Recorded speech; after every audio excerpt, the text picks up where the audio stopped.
Good morning, and thank you for joining us on Library Connection. I'm Mandy Cantrell, Youth Services Director at the B.B. Comer Library. Today I'm joined by our new director, well, sort of new director, Tracey. Tracey Thomas is joining me here. She's been our director for a few months, but our new director after Dr. Spears retired, and we just wanted to let some of you get to know Tracey. Most of you probably know her, but thank you for joining me today, Tracey. Thank you for having me on. Well, great. Well, first of all, we are so glad you're back. Things are going so wonderful at the Comer Library, as they always have been. And I just want you to tell people about yourselves. What brought you to Sylacauga, or are you a Sylacauga girl? Okay. Well, your family?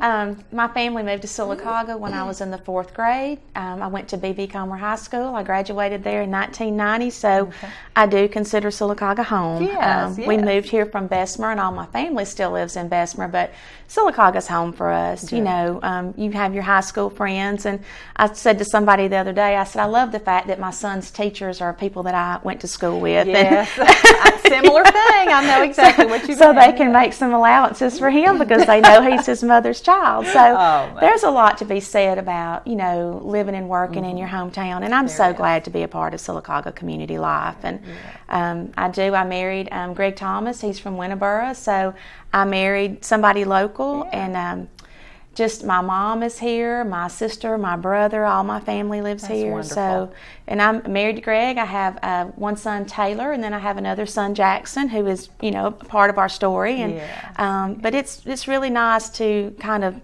have things come full circle and be able to come back home to the Comer Library to do something I love so much.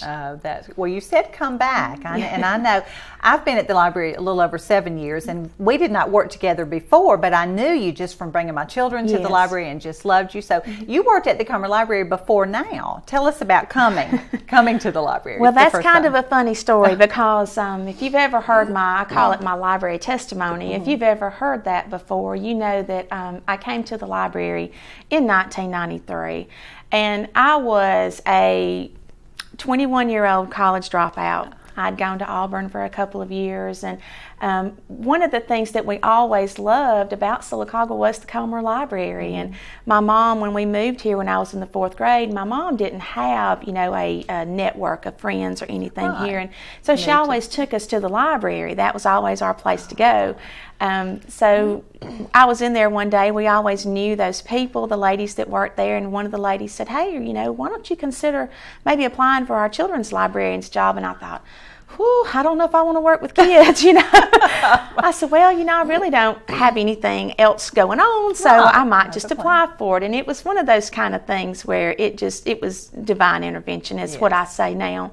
I filled out the application and brought it back, and Dr. Shirley Spears called me one day and wanted a job interview, and you know, I didn't know Dr. Spears all that well because she was always in the back of the library, and I said, well, you know, I'm working another job right now where, you know, we're allowed to wear shorts and things like that, and I'm really not dressed for a job interview today. And she said, well, it doesn't matter, I want you to come on down. And that was my first dealing with Dr. Spears, and I thought, well, she knows what she wants. So I said, well, you know, if you'll make an allowance for the way I'm dressed, I'll come on down and you can interview me. And so I remember when I got to the library, I sat down across from her, and you have to remember I was 21 years old, and I had worked at the grocery store through high school, so I knew how to work with people. I knew I had some social skills, people skills, but I didn't have a lot of team skills as far as working with a team of people, which is what the library job requires.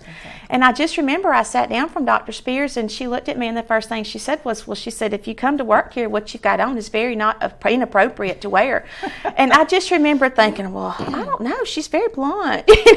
That's okay. And it ended up being one of the traits about Dr. Spears that I loved so much through the years, is that I always knew exactly where I stood with her. And so I had no skills, I had really no ambition, I just knew this was a good opportunity, I needed to take it.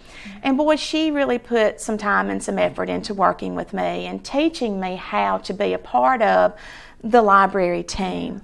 We had some really good employees that worked there. A lot of them are not with us anymore, but I still draw off of the things that I learned from them. And one of the skills that she taught me was when you're a member of a team, you're responsible to help hold everybody up. And if you come in 5 minutes late every morning, which was my thing, You were 21. I was 21, Yeah. and she really did teach me about being a responsible employee. So, one day she just pulled me off to the side and she said, look, I want to tell you something. When you come in that back door every morning, all of these other employees are here, and they got here early, and they had their desk prepared, they already had their coffee made, and they came in with the intentions of having a good day. And you come in the back door and you've got an excuse why you were late, and you've got, you're in a foul mood, you ruin all the good efforts they made to come in and have a good day, and I want you to stop that. I want you to make an effort. And I don't know, some life lessons just stick with you, and that's one that always stands out to me, that I appreciate her so much for seeing past the rough edges and being willing to work with me. And I worked there with her for 15 years, and she talked me into going back to school and getting my master's in library science at Alabama. And once that degree was completed, she named me assistant director in 2001. And then we started into a building project, which we can talk some more about later. But we started into a building project, which was fantastic experience for me to experience that side. To go through that, To go through that process. And then, of course, my story kind of, I don't know if you say it dropped off with the library or it picked up in a different direction. But I went out on maternity leave to have my second son, Jackson, and in 2007. And, of course, we had no intentions of me not returning to work, but God had a different plan, and Jackson was born with a rare disorder, and we knew that we wouldn't have much time with him. So we chose for me just to kind of put my library career on hold and me to go home for a few years with him, and so 5.5 good years. And then that, of course, led into me not really being ready to come back into a job that was quite so public. So I decided I would sub at the school a little bit, and then I was offered a job to be the school librarian at Nichols Lawson, and I took that, and I had 2 fantastic years at Nichols Lawson, and loved seeing that side of library work, because it is very much different from the public side of library work. And so I'm grateful that I was able to do that for a couple of years. And I think that's really helped us to be more in touch with the schools. It kind of showed me how kids are searching for information, and it kind of showed me what kinds of things they're searching for and what their idea of research is. So it kind of is allowing us on this end now, the public end, to maybe tailor some of our programs and services to something that's more beneficial to the schools. Right, that's great. Well, we'll pause for a commercial, and then we'll come back and talk a little bit more with Tracey. Hi, it's Shawnee McNeil at South First Bank. This is a great time for you to buy or build a new home, or maybe refinance your present mortgage. Our rates are the lowest they've been in years, and that means saving you money. We've been helping our customers become homeowners in this area for nearly 70 years, and we can make our approvals right here in the office, and that means saving you time. We're located here in downtown Sylacauga. Come in and find South First, a better way to bank. Member FDIC, an equal housing lender. At Marble City Pharmacy, we're more than just a drugstore. Our gift shop boasts some of the most unique treasures you'll find anywhere. Come in and browse the vast selection of jewelry, purses, clothing accessories, and crafts. Let our friendly staff help you find that special card or gift for any occasion. Our dollar wall features selected sale items, and we stock a wide variety of specialty items. And if it is a drugstore you need, Marble City Pharmacy was named the 2015 McKesson National Pharmacy of the Year. Visit us today at Marble City Pharmacy. Connect to nature. Connect to family. Camping World is here to help you make lasting memories. With thousands of parts and accessories available, service nationwide, and RVs as low as $109 a month, Camping World has it all. Now is your time to connect to excitement with savings on thousands of RVs. Plus, enjoy Good Sam Elite membership with every RV purchase. Visit your local Camping World Supercenter or shop campingworld.com today.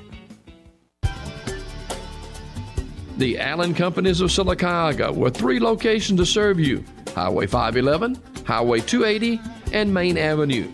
For all your convenience store needs, ice, drinks, snacks, and of course, some of the lowest priced gasoline at the pumps. It's the Allen Companies of Sylacauga. Highway 511, Highway 280, and Main Avenue. It's the Allen Company Convenience Stores.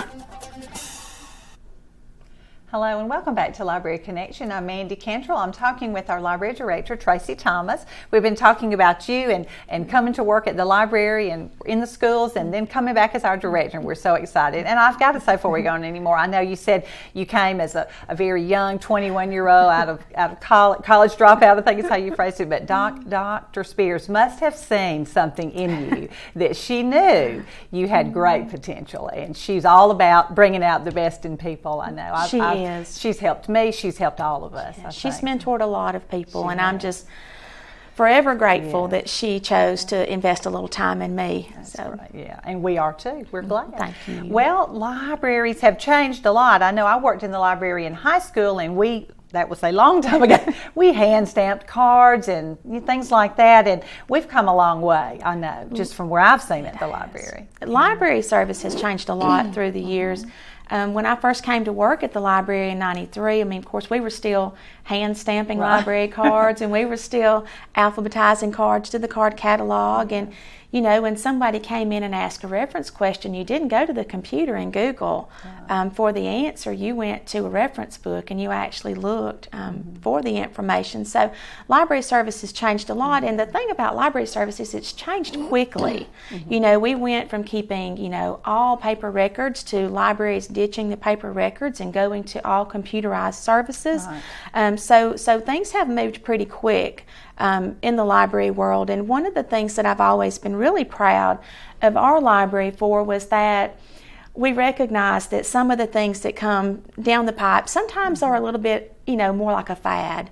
And we just have always been, and that was, of course, Dr. Spears' leadership, we've always been very cautious about picking and choosing the pieces of technology services that made the most sense to us, that seemed like they would have the most longevity down the road, because we try to be very good stewards of all that we're given, and we're grateful for our city's support. So we've always maybe not been cutting edge on everything, but that was purposeful to make sure that, you know, that we saw where the service was going and that we didn't invest in something this year that would be by the wayside the next time. That's true. That's true.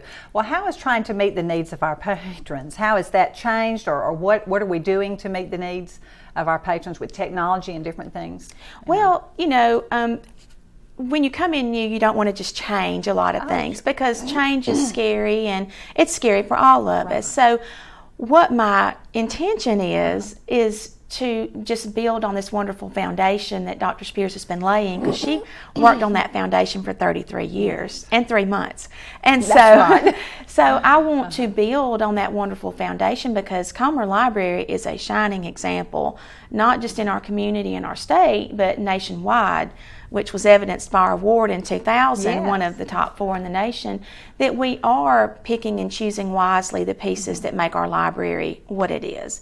So one of the things that happens in library service is that because of the changing technology needs, there's a lot of information out there. And as a librarian, it is our job to kind of pull that information together and sort of streamline library services for people. And I do know that if something is complicated for somebody to use, then they're not going to come back to it. They're not going to, you know, they're going to try it a time or two, and then they're not going to come back to it. And so with all the different things that we're getting now, what our hope is to kind of simplify library service. One of the things that we're looking at that we hope we'll have a big announcement about it in the next few months maybe, is we're going to try to do a library app, so that if you're a busy parent and you need to check and see if we have a particular library book, then you can click into the app, type it in, and you can see. And it just kind of eliminates some of those steps of having to go find the library's website, go to the library's website, then find the card catalog link, and then so we're trying to kind of streamline our services into one easy to use application. We're also looking at some things that we're having a lot of demand for, and that is one of those things is wireless printing. We have a lot of people, and you know, we have a lot of people that maybe they're traveling and they've got an email on their phone, and they stop in the library and they say, you know, is there any way I can print this?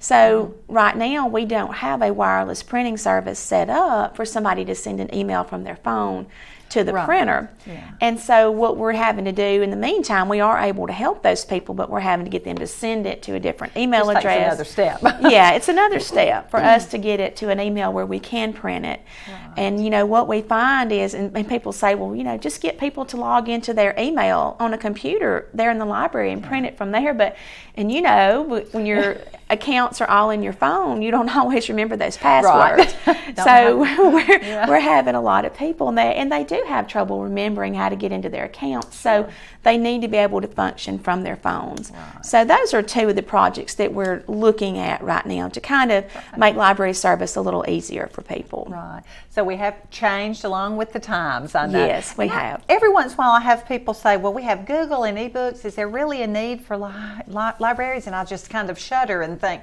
oh, yes, I think there is. You know, people want that human interaction sometimes. They do, and you know, people tell us all the time, please don't ever get rid of your books. We love coming in here and there's a library full of books, and you know, I just always equate it to the bookstore experience. I love going in a bookstore and just browsing the books, and just, so I know that there are a lot of people that love that experience, and we try to kind of create that for them at the library, except ours are free. Yeah. And so I don't think that there will ever be a need to do away with books in the library. There are a lot of, especially our older patrons, that they don't want a device. They don't want a Kindle or a Book Nook.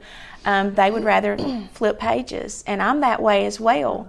And a book doesn't ever have to be recharged, and if you drop it in water, it's a little bit cheaper to replace than a device. So there are lots of reasons that we could talk about why I don't think libraries will ever go away. I think libraries will always be relevant.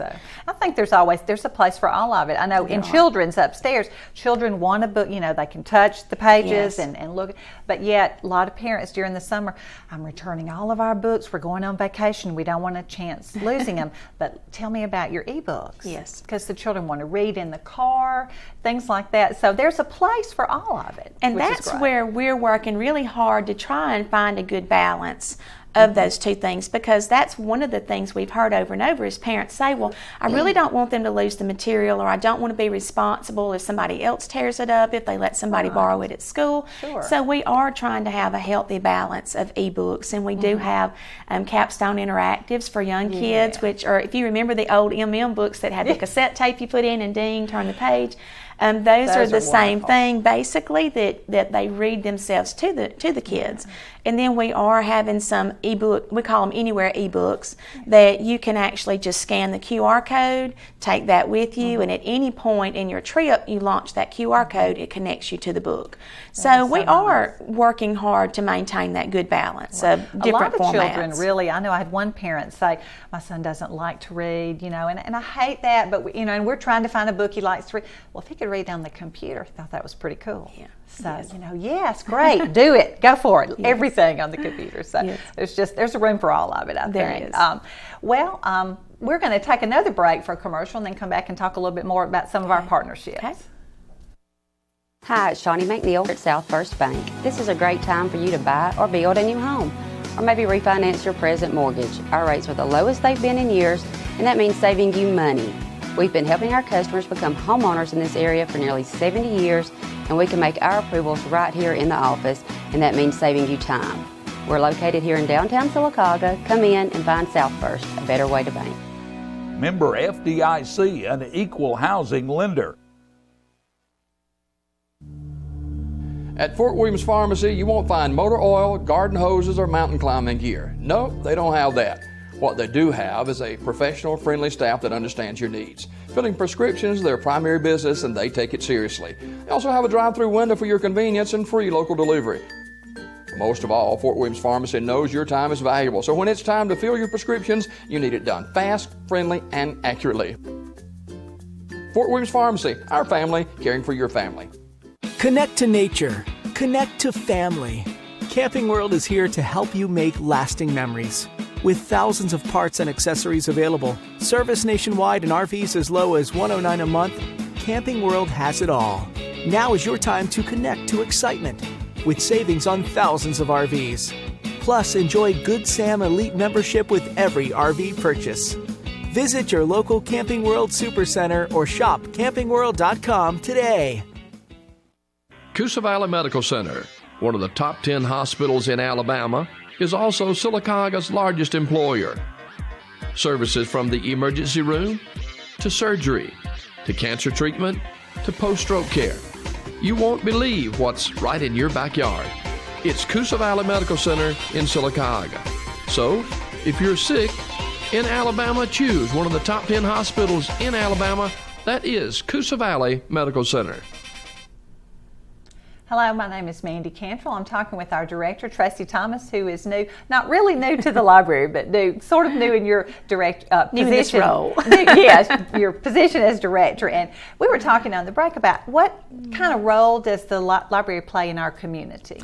Well, I think that's a wonderful question, because if you're familiar with library service under Dr. Shirley Spears, you know that one of our big intentions was always that the library be a community-centered library, and that we connect to other agencies, businesses, organizations in the community.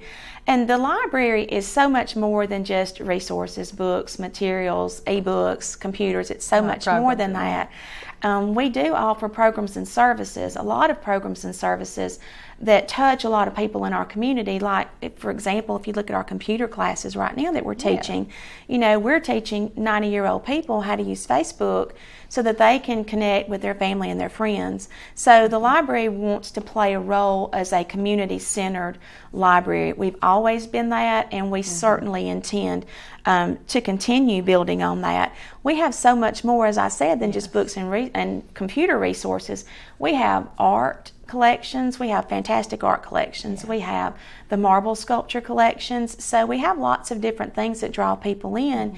Our meeting spaces, our meeting complex, people come in for different things outside of just traditional library service, and we're very proud to play that role, because one of the things that we know is that it does help in economic development. When people come in as visitors from out of town to see something at your library, to see a program or see the marble sculpture collection. We had 90 people from the Auburn Campus Club just a few weeks ago during Marble Festival. So we know that that also helps our economic development when they eat and they shop in your town. So we're proud to play a part in that. Good.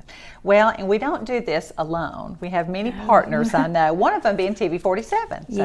Yes. We were just talking during the break. I believe, if I'm not mistaken, this is maybe our 16th year doing the library connection with TV 47. And I remember the first one we did it at the library on site, and we really didn't know much about, looking at this way or looking at it. And I just, if we could go back and look at that one again, I'm sure there would be 1,000% improvement. So that's a wonderful partnership, because it allows us to get our message out into the community, and we're grateful for that. And we have other partners too. We have, there's almost too many to name, but some of the big programs that we do, like our Brown Bag program, South First Bank with Randy Fields, he always says, I feel like I get a lot of bang for my buck when I, sponsor the Brown Bag program, because you've got 150, 200 people a week that come in, and a lot of them do come in from out of town for these programs. So we're very proud to have their sponsorship. Of course, Coosa Valley Medical Center, we can't say enough about them, and Hickory Street Cafe.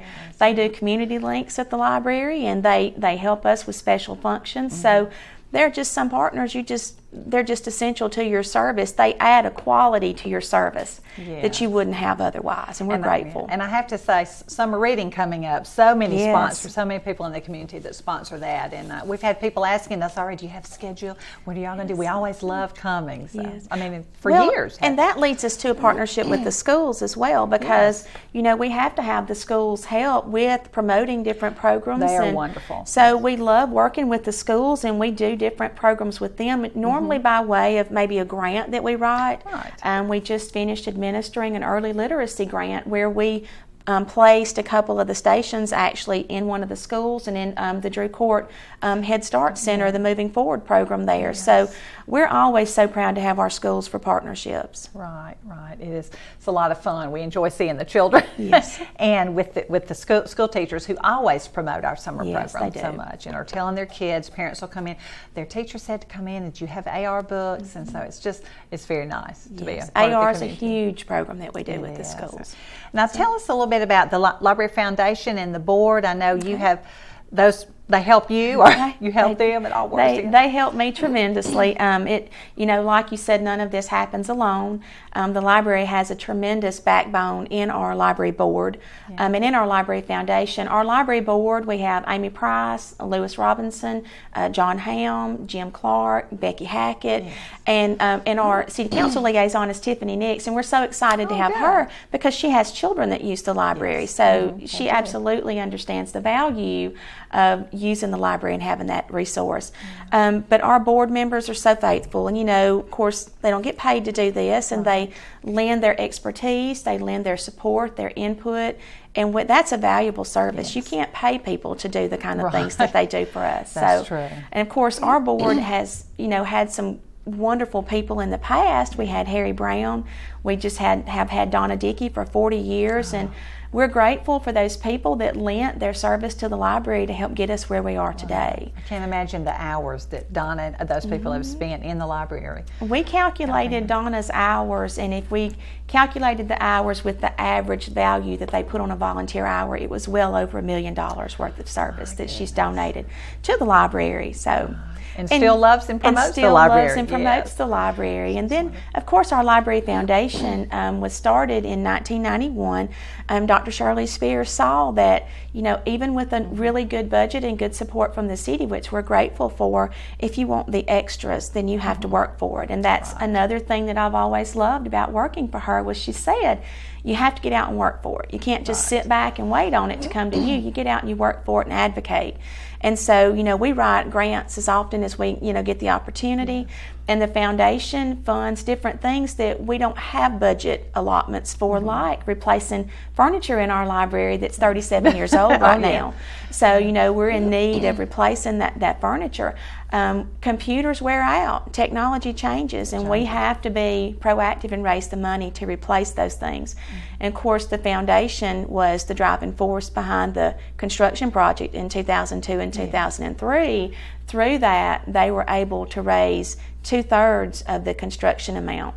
Oh my goodness. It was a $3.3 million project, and through the Library Foundation, they were able to privately raise $2.3 million. So, when you look at that, to me, that's a testament that people supported the foundation because they believed in the library, and they wanted the library to take this direction that we took as the foundation of, the community life, a center of community life. Well, I tell you, you've done a wonderful job. Thank I know you. when we had the reception for Dr. Spears, she said, somebody said you had big shoes to fill, but she said, bring your own shoes. Wonderful quote. And you have, and you've done a wonderful job. And we just appreciate all you're doing at the library. I've enjoyed working with you, working for you, and for her also. I've learned so much just in the few years I've been there. And thank you so much for being here. Well, and one final thing I need to add is we have a wonderful staff and we have a wonderful board, and I invite you to come see us, and thank you for letting me be on today. All right. Well, thank you so much for joining us on Library Connection, and we hope to see you at the library.